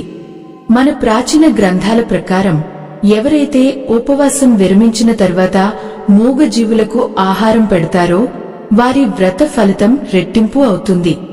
ఒకవేళ మీరు ఆధునిక నగరాల్లో ఉంటూ మీ చుట్టుపక్కల ఎక్కడా ఆవులు కనిపించని పరిస్థితి ఉంటే బాధపడకండి. ప్రకృతిలో ఉన్న ఏ మూగ జీవికైనా అనగా పక్షులకు గుప్పెడు గింజలు వేయడం లేదా వీధి కుక్కలకు కాసిని పాలు పోయడం లాంటివి చేసినా అదే పుణ్యం దక్కుతుంది. ఈ సృష్టిలో భగవంతుడు ఏ జీవిని కూడా కారణం లేకుండా సృష్టించలేదు. మనం తిన్న ఆహారం మన శరీరానికి వంటబట్టాలన్నా, మన పాప కర్మలు పూర్తిగా దగ్ధం అవ్వాలన్నా, మనకు సాటిగా ఉన్న ప్రకృతిలోని జీవుల పట్ల మనం ప్రేమను చూపించాలి. అప్పుడే మనలో ఉన్న నిజమైన మానవత్వం మేల్కొంటుంది. ఏకాదశి వ్రతం యొక్క అసలైన పరమార్థం కూడా మనిషిలో ఉన్న పశుత్వాన్ని చంపి దైవత్వాన్ని నిద్రలేపడమే. ఈ ద్వాదశి పారణతో ఏకాదశి వ్రతం ముగిసినా మన దైవిక ప్రయాణం ఇక్కడితో ఆగిపోదు. ఎందుకంటే ఈ తొలి ఏకాదశి నుండే హిందూ ధర్మంలో అత్యంత పవిత్రమైన చాతుర్మాస్య వ్రతం ప్రారంభం అవుతుంది. ఆషాఢ మాసంలో వచ్చే ఈ ఏకాదశి నుండి కార్తీక మాసంలో వచ్చే ప్రబోధిని ఏకాదశి వరకు ఉండే ఈ 4 నెలల కాలాన్ని చాతుర్మాస్యం అంటారు. పురాణాల ప్రకారం ఈ 4 నెలలు సృష్టి స్థితి కారకుడైన ఆ శ్రీ మహావిష్ణువు క్షీరసాగరంలో ఆదిశేషుని మీద శయన ముద్రలోకి అనగా యోగ నిద్రలోకి వెళతాడు. సృష్టిని నడిపించే బాధ్యతను ఈ 4 నెలల పాటు పరమశివుడికి అప్పగిస్తాడు అని మన పెద్దలు ఎంతో నమ్మకంగా చెబుతారు. ఈ సమయంలో భూమి మీద వాతావరణం కూడా పూర్తిగా మారిపోతుంది. దక్షిణాయనం మొదలై సూర్యుని గమనం మారుతుంది. పగటి సమయం తగ్గిపోయి రాత్రి సమయం పెరుగుతుంది. వర్షాకాలం మొదలై నెమ్మదిగా చలికాలం వైపు ప్రకృతి ప్రయాణిస్తూ ఉంటుంది. వాతావరణంలో వచ్చే ఈ తీవ్రమైన మార్పుల వల్ల మనుషుల జీర్ణశక్తి, రోగనిరోధక శక్తి కూడా చాలా వరకు తగ్గిపోతాయి. అందుకే మన ఋషులు ఈ 4 నెలలు ఎక్కడ పడితే అక్కడ దూర ప్రయాణాలు చేయకుండా ఒకే చోట స్థిరంగా ఉండి దైవచింతనలో గడపాలని నియమం పెట్టారు. సన్యాసులు, పీఠాధిపతులు ఈ 4 నెలలు ఒకే ప్రాంతంలో బస చేసి లోక కళ్యాణం కోసం విపరీతమైన జప తపాలు చేస్తారు. మరి సన్యాసులు జప తపాలు చేస్తారు, బాగానే ఉంది. ఆఫీసులకు వెళ్లి కష్టపడి పనిచేసుకునే సామాన్యులు ఈ చాతుర్మాస్య వ్రతాన్ని ఎలా ఆచరించాలి? మనం కూడా 4 నెలలు అన్ని వదిలేసి పూజ గదిలో కూర్చోవాలా అనే భయం మీకు రావచ్చు. ఖచ్చితంగా అవసరం లేదు. సామాన్యులు పాటించడానికి మన శాస్త్రం ఒక అద్భుతమైన మరియు అత్యంత ఆచరణాత్మకమైన నియమాన్ని సూచించింది. ఈ 4 నెలల పాటు మీకు బాగా ఇష్టమైన ఒక వస్తువును లేదా ఒక వ్యసనాన్ని పూర్తిగా వదిలివేయడమే ఈ వ్రత ప్రధాన ఉద్దేశ్యం. అది ఏదైనా కావచ్చు. మీకు మాంసాహారం అంటే బాగా ఇష్టం అనుకోండి. ఈ 4 నెలలు దానిని నేను ముట్టను అని దృఢంగా సంకల్పం చేసుకోండి. లేదా మీకు తీపి పదార్థాలు తినే అలవాటు ఉంటే దానిని వదిలేయండి. ఆధునిక యువత అయితే రోజుకు ఇన్ని గంటలు మొబైల్ చూసే అలవాటును లేదా సోషల్ మీడియాను అనవసరంగా వాడే అలవాటును వదిలేస్తాను అని నియమం పెట్టుకోవచ్చు. ఒక చిన్న కోరికను చంపుకోవడం వల్ల ఏమొస్తుంది అని మీరు తేలికగా అనుకోవచ్చు.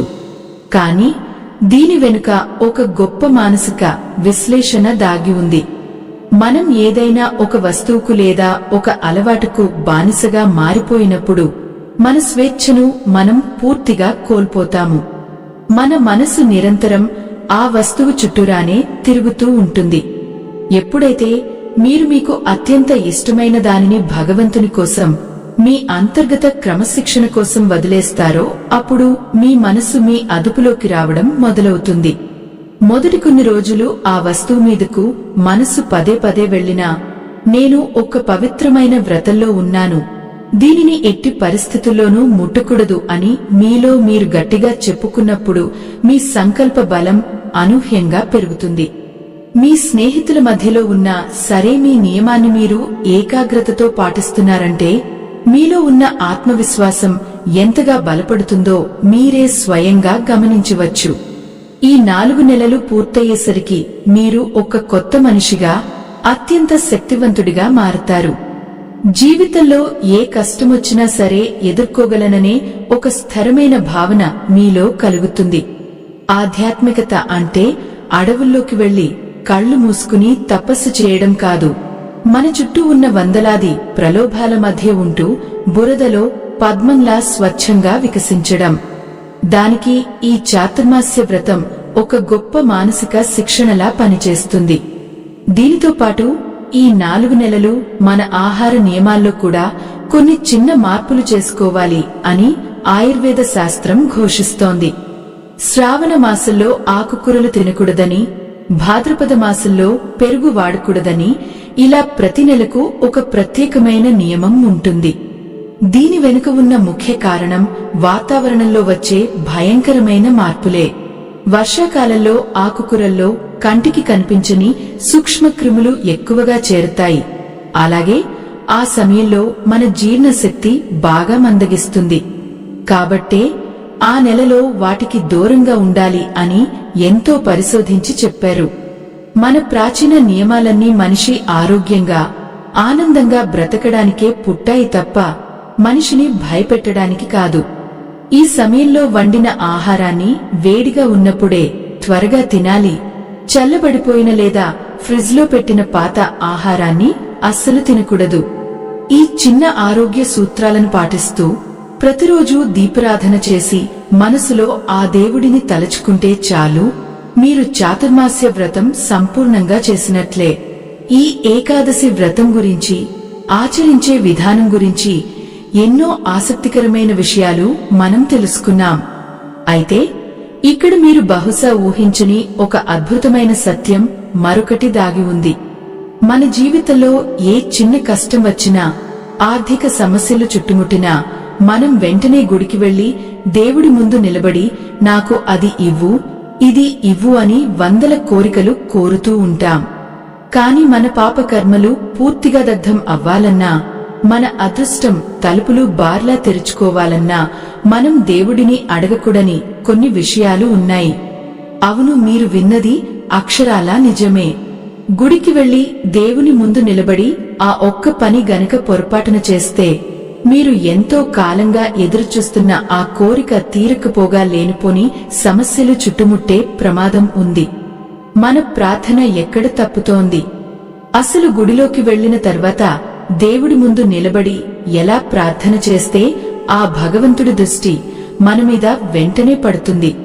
మన జీవితంలో ఎదురవుతున్న ఈ అంతుచిక్కని కష్టాలకు పరిష్కారం దొరకాలంటే మనం ప్రార్థించే విధానంలో చేసుకోవాల్సిన ఆ చిన్న మార్పు ఏమిటో తెలిస్తే మీరు ఆశ్చర్యపోవడమే కాదు, రేపటి నుండి మీ పూజా విధానాన్నే పూర్తిగా మార్చేస్తారు. మనం గుడికి ఎందుకు వెళ్తాం? బయట ప్రపంచంలో ఉండే హడావిడి, ఆఫీసు ఒత్తిళ్లు పక్కన పెట్టి మన మనసుకు కొద్దిసేపు ప్రశాంతత కావాలనో లేదా మన కష్టాలు దేవుడికి చెప్పుకోవాలనో వెళ్తాం. గుడి ప్రాంగణంలోకి అడుగుపెట్టగానే ఆ వాతావరణం మనకు ఎంతో ఆహ్లాదాన్ని ఇస్తుంది. కానీ గర్భగుడి ముందు నిలబడి కళ్లు మూసుకోగానే మన ప్రవర్తన పూర్తిగా మారిపోతుంది. దేవుడి దివ్యమైన రూపం మీద కంటే మన సమస్యల మీదే మన ధ్యాస అంతా ఉంటుంది. స్వామి, నా అప్పులు తీరిపోయేలా చూడు, నాకు వెంటనే ప్రమోషన్ వచ్చేలా చూడు, నా శత్రువులు నాశనం అయిపోయేలా చూడు, ఇలా ఒక పెద్ద లిస్టును దేవుడి ముందు చదివేస్తాం. ఇంకొంతమంది దేవుడితో నేరుగా వ్యాపారం చేస్తుంటారు. నా కోరిక తీర్చితే నీకు తలనీలాలు ఇస్తాను, హుండీలో కానుక వేస్తాను అని బేరాలు ఆడుతుంటారు. మనం ఒక గుడికి వెళ్తున్నామా లేక వ్యాపార సంస్థకు వెళ్లి వస్తువులు కొంటున్నామా అనే అనుమానం కలుగుతుంది. భగవంతుడికి మనకు మధ్య ఉన్న సంబంధం స్వచ్ఛమైన ప్రేమ లాంటిది. కాని దాన్ని మనం ఒక లావాదేవీగా మార్చేస్తున్నాం. ఇక్కడే మనం ఒక గొప్ప మానసిక సత్యాన్ని అర్థం చేసుకోవాలి. మన మానవ మేధస్సు చాలా పరిమితమైనది. మన భవిష్యత్తులో ఏం జరగబోతోందో, మనకు ఏది మంచిదో ఏది చెడ్డదో మనకు స్పష్టంగా తెలియదు. ఉదాహరణకు, మీరు ఒక ప్రత్యేకమైన ఉద్యోగం కోసం దేవుడిని గట్టిగా ప్రార్థిస్తున్నారు అనుకుందాం. అది రాకపోతే దేవుడు కరుణించలేదని తీవ్రంగా బాధపడతారు, దేవుడిని నిందిస్తారు కూడా. కానీ భవిష్యత్తులో అంతకంటే 100 రెట్లు గొప్ప అవకాశం, మీరు ఊహించని ఒక అద్భుతమైన స్థానం మీకోసం ఎదురుచూస్తూ ఉండవచ్చు. కేవలం మనకు తెలిసిన గిరి గీసుకుని నాకు ఇది మాత్రమే కావాలి అని పట్టుబట్టి అడిగినప్పుడు ఆ సృష్టి మనకు ఇవ్వాలనుకున్న అనంతమైన అవకాశాల తలుపులను మనమే స్వయంగా మూసేసుకుంటున్నాం. అన్నీ తెలిసినవాడి ముందు నిలబడి మళ్లీ కొత్తగా నాకు అది ఇవ్వు, ఇది ఇవ్వు అని అడగటం మన అజ్ఞానానికి నిదర్శనం అని గొప్ప ఆధ్యాత్మిక వేత్తలు చెబుతారు. ఈ విశాల విశ్వాన్ని నిర్మించిన ఆ దైవానికి మీకు ఏం కావాలో తెలియదా? మరి అడగకపోతే కోరికలు ఎలా తీరుతాయి? ప్రార్థన అంటే అడగటం కాదు, ప్రార్థన అంటే కృతజ్ఞత చెప్పడం. రేపటి నుండి గర్భగుడి ముందు నిలబడినప్పుడు కళ్ళు మూసుకోకండి. దేవుడి కళ్లలోకి తదేకంగా చూడండి. ఆ కళ్లలో ఉన్న కరుణను గ్రహిస్తూ మీ మనసును పూర్తిగా శూన్యం చేసుకోండి. ఎలాంటి కోరికలు అడగకండి. స్వామి, నాకు ఈరోజు ఇంత మంచి జీవితాన్ని ఇచ్చినందుకు అనంతమైన కృతజ్ఞతలు అని చెప్పండి. పౌష్టికమైన ఆహారం, సురక్షితంగా నిద్రపోవడానికి ఒక ఇల్లు, ప్రేమించే కుటుంబం, ఆరోగ్యంగా ఉన్న ఈ శరీరం, ఇవన్నీ నీవు పెట్టిన భిక్షే తండ్రి అని తలచుకోండి. ఎంతో మంది హాస్పిటల్స్ లో గాలి పీల్చుకోవడానికి కూడా లక్షలు ఖర్చు పెడుతున్నారు. వాటన్నింటితో పోలిస్తే మనం ఎంత అదృష్టవంతులమో ఒక్క క్షణం ఆలోచించండి. ఉన్నదానికి కృతజ్ఞత చెప్పడం మొదలు పెట్టగానే మీ శరీరంలోని ప్రకంపనలు పూర్తిగా మారిపోతాయి. ఒక బిచ్చగాడిలా కాకుండా ఒక కృతజ్ఞత కలిగిన బిడ్డలా గర్వంగా నిలబడతారు. మీ మనసులోని భారం సగం తగ్గిపోతుంది. ఆ తర్వాత మీ కష్టాలను నివేదించుకునే విధానం కూడా మారాలి. నా కష్టాలు తీర్చేయి అని కాకుండా ఈ కష్టాలను ఎదుర్కొనే అపరమైన ధైర్యాన్ని ఇవ్వు అని కోరుకోండి. సమస్యను పరిష్కరించుకోవడానికి అవసరమైన బుద్ధిని నాకు చూపించు స్వామి అని మీ బాధ్యతను ఆయన పాదాల మీద ఉంచండి. దీన్నే ఆధ్యాత్మిక భాషలో శరణాగతి అంటారు. నా ప్రయత్నం నేను చేస్తాను, ఫలితాన్ని నీకే వదిలేస్తున్నాను అని చెప్పడం. ఇలా ప్రార్థించినప్పుడు మీలో ఎక్కడలేని ఆత్మవిశ్వాసం పుట్టుకొస్తుంది. భయం అనేది మీ దరిదాపుల్లోకి కూడా రాదు. ఇంకొక ముఖ్యమైన విషయం ఏమిటంటే, ప్రార్థనలో ఎప్పుడూ ప్రతికూల పదాలు వాడకూడదు. నాకు అనారోగ్యం రాకూడదు, నా వ్యాపారం నష్టపోకూడదు అని అడగడం ఒక తప్పు పద్ధతి. మన ఉపచేతన మనస్కు రాకూడదు, వద్దు లాంటి పదాలు అసలు అర్థం కావు. మీరు అనారోగ్యం అనే పదం వాడినప్పుడు ఆ అనారోగ్యానికే మీ శక్తి అంతా వెళుతుంది. దానికి బదులుగా నేను ఎప్పుడూ సంపూర్ణ ఆరోగ్యంతో ఉండాలి, నా వ్యాపారం ఎప్పుడూ లాభాల్లో నడవాలి అని సానుకూల పదాలతో ప్రార్థన చేయాలి. పదాలకు ఎంతో శక్తి ఉంటుంది. మీరు వాడే పదాలే మీ భవిష్యత్తును నిర్మిస్తాయి అని ఎందరో మహానుభావులు చెప్పారు. అలాగే ఇతరులకు కీడు జరగాలని ఎప్పుడూ దేవుడిని కోరుకోకూడదు. ఎవరైనా మీకు అన్యాయం చేసినా సరే వాళ్లని సర్వనాశనం చేయమని గుడిలో నిలబడి అడగటం వల్ల మీరే కొత్త పాప కర్మను మూటగట్టుకుంటారు. వాళ్లకు మంచి బుద్ధిని ప్రసాదించు తండ్రి అని క్షమించే గొప్ప గుణాన్ని అలవర్చుకోవాలి. మీలో క్షమాగుణం పెరిగినప్పుడు మీ మనసులో ఉన్న మురికి అంతా తుడిచిపెట్టుకుపోతుంది. అప్పుడు మీ హృదయం దేవుడు కొలువై ఉండేంత పవిత్రంగా మారుతుంది. అప్పుడు మీ జీవితంలో నిజమైన అద్భుతాలు జరగడం ప్రారంభం అవుతాయి.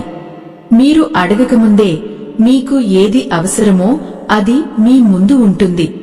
మీ సమస్యలు వాటంతటా అవే కరిగిపోతాయి. ఇదే దైవశక్తికి ఉన్న అసలైన మ్యాజిక్. కాని ఆధునిక కాలంలో మనకు అన్నిటికీ తొందరే. దేవుడి దర్శనం అవగానే వెంటనే గుడిలో నుండి బయటకు పరుగెడుతూ ఉంటాం. ఫోన్ చూసుకుంటూనో లేదా పక్కవాళ్లతో కబుర్లు చెబుతూనో వేగంగా గేటు దాటేస్తాం. కాని ప్రాచీన సంప్రదాయం ప్రకారం గుడికి వెళ్లినప్పుడు దర్శనం తర్వాత ఖచ్చితంగా చేయాల్సిన ఒక అతి ముఖ్యమైన పని ఉంది. ఆ పని చేయకుండా నేరుగా ఇంటికి వస్తే మీరు దర్శనం చేసుకున్న పుణ్య ఫలితం మీకు దక్కదు అని ధర్మశాస్త్రాలు ఘోషిస్తున్నాయి. ఎందుకు మనం గుడిలో దర్శనం ముగిసిన వెంటనే నేరుగా ఇంటికి రాకూడదు? గుడి ఆవరణలో కనీసం 2 నిమిషాలైనా ఎందుకు కూర్చోవాలి? అలా కూర్చున్నప్పుడు మనసులో ఎలాంటి ఆలోచనలు చేయాలి?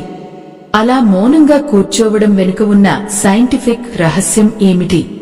అది మన దేహాన్ని ఎలా మారుస్తుందో తెలుసుకుంటే మీ పూజా విధానమే కాదు, మీ జీవన విధానం కూడా మారిపోతుంది. ప్రాచీన కాలంలో దేవాలయాలను కేవలం దేవుడి విగ్రహాన్ని పెట్టడానికి మాత్రమే నిర్మించలేదు. మన హిందూ దేవాలయాలు అద్భుతమైన శక్తి కేంద్రాలు. ఆగమ శాస్త్రాల ప్రకారం భూమిలో ఎక్కడైతే అయస్కాంత శక్తి మరియు సానుకూల తరంగాలు అత్యంత బలంగా ఉంటాయో ఆ ప్రదేశాన్ని గుర్తించి అక్కడే గర్భగుడిని నిర్మిస్తారు. దేవుడి మూలవిరాటు కింద రాగి రేకులతో చేసిన యంత్రాలను ప్రతిష్ఠిస్తారు. రాగికి శక్తిని గ్రహించి తిరిగి పరావర్తనం చేసే అద్భుతమైన గుణం ఉంటుంది. భూమిలో ఉన్న ఆ అపరమైన శక్తిని ఆ రాగి యంత్రం గ్రహించి విగ్రహం ద్వారా బయటకు పంపుతూ ఉంటుంది.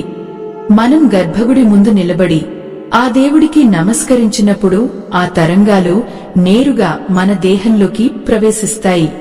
ఆ పవిత్రమైన ప్రకంపనలు మన శరీరంలోని నాడులను, ముఖ్యంగా మన మెదడును తీవ్రంగా ప్రభావితం చేస్తాయి. అంతేకాకుండా మనం గుడికి వెళ్లినప్పుడు చెప్పులు బయట వదిలేసి వస్తాం. గుడిలోని రాతి నేలమీద మన పాదాలు ఆనినప్పుడు భూమిలో ఉన్న అపరమైన అయస్కాంత శక్తి నేరుగా మన దేహంలోకి ప్రవేశిస్తుంది. దీన్నే ఆధునిక పరిభాషలో ఎర్తింగ్ లేదా గ్రౌండింగ్ అంటారు. ఇలా చేయడం వల్ల శరీరంలో ఉన్న ఫ్రీ రాడికల్స్ నశించిపోయి ఎంతో స్వచ్ఛమైన ప్రాణశక్తి మనలోకి వస్తుంది. అయితే ఇక్కడే మనం ఒక చిన్న తప్పు చేస్తాం. దేవుడి దర్శనం అవ్వగానే మనం గబగబా బయటకు వచ్చేసి చెప్పులు వేసుకుని మన ట్రాఫిక్ గొడవల్లోకి లేదా లౌకిక విషయాల్లోకి వెళ్లిపోతాం. మనం గర్భగుడిలో గ్రహించిన ఆ సూక్ష్మమైన శక్తి మన శరీరంలో స్థిరపడటానికి కొంత సమయం పడుతుంది.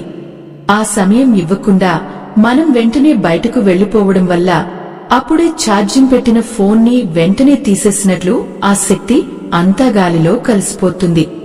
అందుకే దేవుడి దర్శనం ముగిసిన తర్వాత ఆ గుడి ప్రాంగణంలోనే ఏదో ఒక మూల ప్రశాంతంగా కనీసం 2 లేదా 3 నిమిషాల పాటు కూర్చోవాలి అని మన పెద్దలు నియమం పెట్టారు. ఆ పవిత్రమైన వాతావరణంలో మీరు మౌనంగా కూర్చున్నప్పుడు గుడిలో మోగే గంటల శబ్దం, వేదమంత్రాల ఉచ్చారణ మరియు అగరబత్తుల సువాసన మీ మనసుకు ఒక అద్భుతమైన చికిత్సను అందిస్తాయి. ఆధునిక సైన్స్ కూడా ఇదే చెబుతోంది.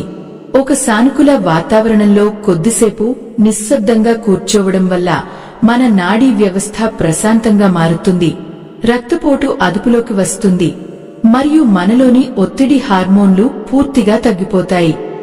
గుడిలో మౌనంగా కూర్చోవడం వెనుక ఇంకొక గొప్ప చారిత్రక మరియు ఆధ్యాత్మిక నేపథ్యం కూడా ఉంది. మీరు గమనిస్తే ప్రతి హిందూ దేవాలయంలో గర్భగుడికి ఎదురుగా ఒక ధ్వజస్తంభం, దాని కింద ఒక బలిపీఠం ఉంటాయి. పూర్వకాలంలో గుడిలోకి ప్రవేశించేటప్పుడే మన అహంకారాన్ని, కోపాన్ని, కామాన్ని ఆ బలిపీఠం దగ్గర బలి ఇచ్చి అనగా వదిలేసి లోపలికి వెళ్లాలని ఋషులు చెప్పారు. దర్శనం చేసుకుని బయటకు వచ్చిన తర్వాత ఆ బలిపీఠం సమీపంలో కూర్చుని నేను నాలోని చెడు గుణాలను ఇక్కడే వదిలేసి వెళ్తున్నాను, ఇంటికి ఒక కొత్త మనిషిగా వెళ్తున్నాను అని సంకల్పం చేసుకోవాలి. కాని ఆధునిక కాలంలో మనం గుడిలో కూర్చుని కూడా పక్కవాళ్లతో రాజకీయాలు, వ్యాపారాలు లేదా కుటుంబ విషయాలు మాట్లాడుతుంటారు. సెల్ ఫోన్లలో ఫోటోలు తీసుకుంటూ సమయం వృధా చేస్తుంటారు. అలా చేయడం వల్ల గుడికి వెళ్లిన అసలు ప్రయోజనమే నశించిపోతుంది. మీరు గుడి ఆవరణలో కూర్చున్నప్పుడు కళ్లు మూసుకుని గర్భగుడిలో మీరు చూసిన ఆ దేవుడి రూపాన్ని మీ భ్రూమధ్యంలో అనగా 2 కనుబొమ్మల మధ్య ఊహించుకోండి. యోగ శాస్త్రం ప్రకారం ఇది ఆజ్ఞా చక్రం ఉండే స్థానం. ఇక్కడ మనసును లగ్నం చేసి ఆ విష్ణుమూర్తిని తలుచుకుంటే మనలోని ఏకాగ్రత అనూహ్యంగా పెరుగుతుంది. స్వామి, నా భారమంతా నీ పాదాల దగ్గరే వదిలేస్తున్నాను, నాకు అండగా ఉండు అని మాత్రమే మనసులో అనుకోండి. మీరు గుడికి తీసుకువచ్చిన భయాలు, ఆందోళనలు అన్నీ ఆ గుడిలోనే వదిలేసి ఆ దేవుడు ఇచ్చిన ప్రశాంతతను, ధైర్యాన్ని మాత్రమే మీతో పాటు ఇంటికి తీసుకువెళ్లాలి. ఇదే గుడిలో కూర్చోవడం వెనుక ఉన్న అసలైన పరమార్థం. మీరు ఈసారి గుడికి వెళ్లినప్పుడు ఖచ్చితంగా ఈ నియమాన్ని పాటించి చూడండి. మీరు గుడి నుండి బయటకు వచ్చేటప్పుడు మీ శరీరం ఎంత తేలికగా అనిపిస్తుందో, మీ మనసు ఎంత ప్రశాంతంగా మారుతుందో మీకే స్పష్టంగా అర్థం అవుతుంది. మనం చేసే పూజలు, వ్రతాలు కేవలం భగవంతుడిని మెప్పించడానికి మాత్రమే కాదు, మనలో ఉన్న అనంతమైన శక్తిని మేల్కొల్పడానికి కూడా అని మీరు గ్రహిస్తారు. ఎప్పుడైతే ఇలాంటి సంపూర్ణమైన శరణాగతితో మన పనులు మనం చేసుకుంటూ వెళ్తామో అప్పుడు ఏ పాప కర్మ కూడా మనల్ని భయపెట్టదు. మన కర్మలన్నీ దైవానికి అర్పితమే, మనకు ఎల్లప్పుడూ అదృష్టమే తోడుగా నిలుస్తుంది. భగవంతుని నమ్మిన వారికి ఎప్పుడూ మంచే జరుగుతుంది అనే గొప్ప భరోసాతో ముందుకు సాగాలి. ఈ తొలి ఏకాదశి వ్రతం, దశమి రాత్రి చేయాల్సిన పరిహారాలు, ద్వాదశి పారణ మరియు మనం ప్రార్థించే విధానం ఇవన్నీ మన జీవితాన్ని పూర్తిగా మార్చేసే అద్భుతమైన సాధనాలు. అయితే ఎన్నో ఏళ్లుగా మనకు తెలియకుండానే మన ఇళ్లలో ప్రతిరోజు సాయంత్రం వేళ ఒక చిన్న పొరపాటు జరుగుతూ ఉంటుంది. ఈ ఏకాదశితో ప్రారంభమయ్యే దక్షిణాయన కాలంలో పితృదేవతలు, సూక్ష్మశక్తులు మన చుట్టూ ఎక్కువగా సంచరిస్తూ ఉంటాయి. ఈ సమయంలో మనం సాయంత్రం ఇంట్లో చేసే ఆ చిన్న తప్పు వల్ల మనకు తెలియకుండానే మహాలక్ష్మీదేవి మన ఇంటి నుండి బయటకు వెళ్లిపోతుంది. ఎంత కష్టపడినా డబ్బు నిలవకపోవడానికి, ఇంట్లో ఎప్పుడూ అనారోగ్యాలు రావడానికి ఆ ఒక్క చిన్న తప్పే ప్రధాన కారణం అని మన జ్యోతిష్య, వాస్తు శాస్త్రాలు ఘోషిస్తున్నాయి. ఎన్నో వ్రతాలు, పూజలు చేసినా ఫలితం దక్కకపోవడానికి కారణమైన ఆ పెద్ద పొరపాటు ఏమిటి? చీకటి పడే సమయంలో మన ఇళ్లలో ఎట్టి పరిస్థితుల్లోనూ చేయకూడని ఆ పనులు ఏమిటి? సంధ్యా సమయం అనేది పగలు మరియు రాత్రి కలుసుకునే ఒక అద్భుతమైన కాలం. సూర్యుడు అస్తమించే ఆ సమయంలో ప్రకృతి అంతా ఒక విధమైన ప్రశాంతతలోకి జారుకుంటుంది. కాని మన జ్యోతిష్య, వాస్తు శాస్త్రాల ప్రకారం ఈ సమయంలో సానుకూల శక్తులతో పాటు ప్రతికూల శక్తులు కూడా చాలా చురుకుగా ఉంటాయి. ముఖ్యంగా తొలి ఏకాదశి తర్వాత వచ్చే ఈ దక్షిణాయన కాలంలో పితృదేవతలు, కంటికి కనిపించని ఎన్నో సూక్ష్మశక్తులు మన చుట్టూ ఎక్కువగా సంచరిస్తుంటాయి అని మన పెద్దలు చెబుతారు. ఈ సంధ్యా సమయంలో మనం ఇంట్లో చేసే చిన్న చిన్న పొరపాట్లే మనకు దరిద్రాన్ని కొని తెచ్చిపెడతాయి.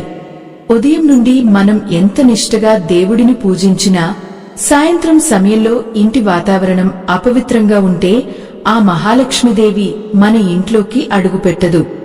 చాలా మంది ఆధునిక మహిళలు లేదా ఉద్యోగాలు చేసేవారు ఉదయం సమయం లేక సాయంత్రం ఆఫీసు నుండి రాగానే ఇల్లు ఆడ్చడం లాంటివి చేస్తుంటారు. కాని చీకటి పడిన తర్వాత ఇల్లు ఆడ్చడం, ఇంట్లో ఉన్న చెత్తను తీసుకెళ్లి బయట పారేయడం ఎట్టి పరిస్థితుల్లోనూ చేయకూడదు. మన శాస్త్రాల ప్రకారం చీకటి పడిన తర్వాత ఇంట్లోని లక్ష్మీదేవి స్థిరంగా ఒక చోట నిలబడి ఉంటుంది.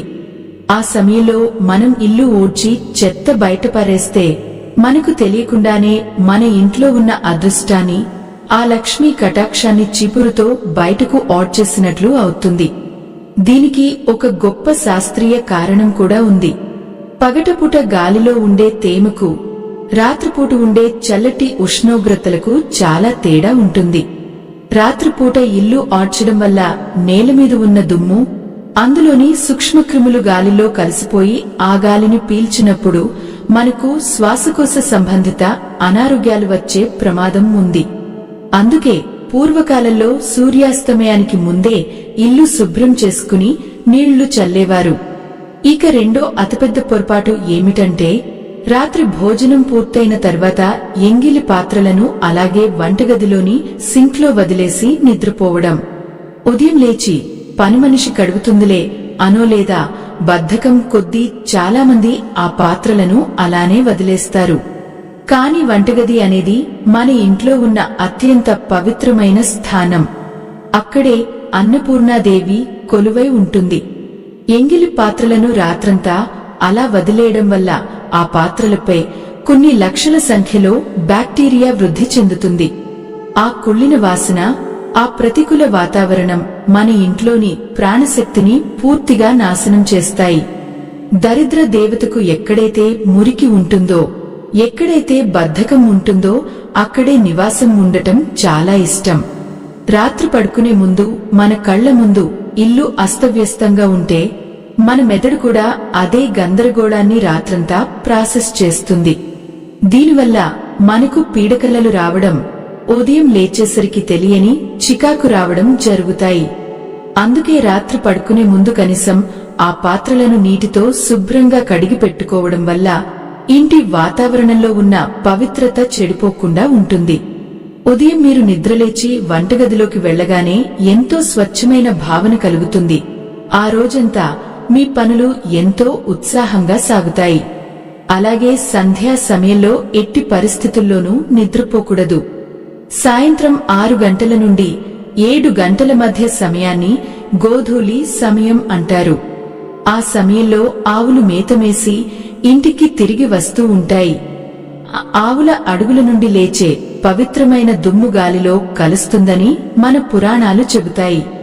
ఆ సానుకూల సమయంలో మనం మంచం మీద నిద్రపోతే మన శరీరంలో తమోగుణం అంటే అపరమైన బద్ధకం, అజ్ఞానం పెరిగిపోతాయి. మీరు పగలు ఎంత అలసిపోయి వచ్చినా సరే ముఖం కడుక్కుని కొద్దిసేపు ప్రశాంతంగా కుర్చీలో కూర్చోవాలి తప్ప మంచం ఎక్కి నిద్రపోకూడదు. ఆ సమయంలో నిద్రపోతే మన నాడీ వ్యవస్థ దెబ్బతింటుంది. జీవగడియారం అనగా సర్కాడియన్ రిథం పూర్తిగా పాడైపోతుందని ఆయుర్వేద శాస్త్రం కూడా గట్టిగా హెచ్చరిస్తోంది. సంధ్యా సమయంలో నిద్రపోయే వారి ఇంట్లో సిరిసంపదలు ఎప్పుడూ నిలకడగా ఉండవు. మరి సాయంత్రం సమయంలో మనం ఖచ్చితంగా చేయాల్సిన పనులు ఏమిటి? సూర్యుడు అస్తమించగానే ఇంటి గుమ్మం ముందు కొద్దిగా నీళ్లు చల్లి తలుపులు పూర్తిగా తీసి ఉంచాలి. ఇంట్లో ఎక్కడైనా చీకటిగా ఉంటే వెంటనే లైట్లు వేయాలి. ఎందుకంటే చీకటి ఎప్పుడూ అజ్ఞానానికి, ప్రతికూలతకు సంకేతం. ఆ తర్వాత స్నానం చేసి లేదా కాళ్లు చేతులు కడుక్కుని దేవుడి గదిలో ఆవు నెయ్యితో కాని నువ్వుల నూనెతో కాని దీపం వెలిగించాలి. ఇంట్లో అగరబత్తులు లేదా సాంబ్రాణి ధూపం వేయాలి. ఆ పొగ ఇంట్లో ఉన్న ప్రతి మూలకు వెళ్లడం వల్ల అక్కడ దాక్కున్న ప్రతికూల శక్తులు, కంటికి కనిపించని సూక్ష్మక్రిములు పూర్తిగా నశించిపోతాయి. ఒక చిన్న భక్తి గీతం కాని లేదా విష్ణు సహస్రనామం లాంటి ఏదైనా స్తోత్రాన్ని కాని మీ మొబైల్ ఫోన్లో తక్కువ శబ్దంతో ప్లే చేయండి. ఆ నాద తరంగాలు మీ ఇంటి గోడలను తాకినప్పుడు మీ ఇల్లు ఒక అద్భుతమైన శక్తివంతమైన క్షేత్రంలా మారిపోతుంది. అప్పుడు ఆ మహాలక్ష్మీదేవి మీ ఇంటిని వెతుక్కుంటూ వచ్చి స్థిరంగా ఉండిపోతుంది. ఇక్కడ మనం చెప్పుకున్న ఈ పురాణ గాథలు, ఏకాదశి నియమాలు అన్నీ కూడా మన పూర్వీకుల అప్రమైన నమ్మకాలు మరియు పరంపరగా వస్తున్న అత్యంత పవిత్రమైన సాంప్రదాయాల మీద ఆధారపడి ఉన్నాయి. ఇవి మనలో అంధవిశ్వాసాన్ని కాకుండా ఒక సానుకూల దృక్పథాన్ని, ఆత్మవిశ్వాసాన్ని పెంచే ఒక గొప్ప మార్గదర్శి లాంటివి. ఈ చిన్న చిన్న నియమాలు పాటించడం వల్ల మన దైనందిన జీవితంలో ఒక క్రమశిక్షణ వస్తుంది. ఆ క్రమశిక్షణే మన విజయానికి రహదారిగా మారుతుంది. ఏది ఏమైనా భగవంతుని పట్ల స్వచ్ఛమైన భక్తితో, ఇతరులకు కీడు చేయని మనసుతో మనం ఏ పని చేసినా అందులో ఖచ్చితంగా విజయం సాధిస్తాం. మన ఈ ధనలక్ష్మి ఉపాయాలు కుటుంబం మరింత విస్తరించడానికి, ఇలాంటి ఎన్నో అమూల్యమైన ప్రాచీన విషయాలు నలుగురికి పంచడానికి మీరు కూడా ఒక చేయి వేయాలనుకుంటే స్క్రీన్ మీద కనిపిస్తున్న క్యూఆర్ కోడ్ ద్వారా మీ మద్దతును తెలుపవచ్చు. ఇది కేవలం మీ మనసుకు అనిపిస్తే పూర్తిగా ఐచ్ఛికంగా మాత్రమే చేసే ఒక చిన్న సాయం. మీ ప్రోత్సాహమే మమ్మల్ని మరింత మంచి కంటెంట్ చేయడానికి ముందుకు నడిపిస్తుంది. ఈ తొలి ఏకాదశి మీ అందరి జీవితాల్లో మీరు కోరుకున్న ప్రతి కోరికను నెరవేర్చాలని, ఆ శ్రీ మహావిష్ణువు అప్రమైన కరుణ మీ కుటుంబం అంతటి మీద ఎల్లప్పుడూ ఉండాలని మనస్ఫూర్తిగా కోరుకుంటున్నాను. ఈ వీడియోలో చెప్పినట్లుగా ఈరోజు రాత్రి దశమి నిద్రకు ఉపక్రమించే ముందు ఎంతమంది ఆ తులసి కోట దగ్గర దీపం వెలిగించి మనసును ప్రశాంతంగా ఉంచుకోబోతున్నారో కింద కామెంట్స్ లో నాతో పంచుకోండి. మీ అనుభవాలు చదవడం నాకు ఎంతో సంతోషాన్నిస్తుంది. ఈ మాటలు మీకు నిజంగా ధైర్యాన్ని, ఒక కొత్త నమ్మకాన్ని ఇస్తే దయచేసి ఒక చిన్న లైక్ చేసి మన ఛానల్ను సబ్స్క్రైబ్ చేసుకోవడం మర్చిపోకండి. ఇలాంటి మరో అద్భుతమైన, శక్తివంతమైన వీడియోతో మళ్ళీ కలుద్దాం. స్వస్తి.